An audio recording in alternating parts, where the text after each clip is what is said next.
कामुंजा वनारसी पांढरी 22 कोटी रुपयाचा रस्ता या ठिकाणी पूर्ण झालेला आहे। त्याचं लोकार्पण आपण केलेलं आहे आणि सुकडी आणि वनारसी या गावामध्ये समाज मंदिर, काँक्रीटचे रस्ते, अनेक ठिकाणी सभा मंडप अशा प्रकारचं जवळपास 25 कोटी रुपयाचे कामाचे आज इथे भूमिपूजन आणि लोकार्पण झालेले आहे।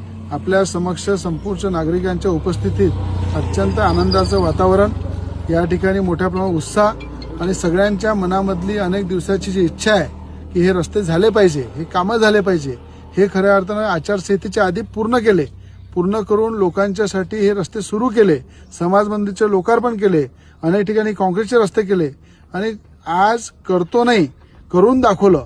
आधी कामं केले, लोकार्पण केलं आणि लोकांच्या सेवेसाठी सुरू केले, हे सगळ्यात महत्वाचं आहे। आणि आचारसंहितेचे कामं पूर्ण झाले त्याबद्दल गावकऱ्यांच्यासाठी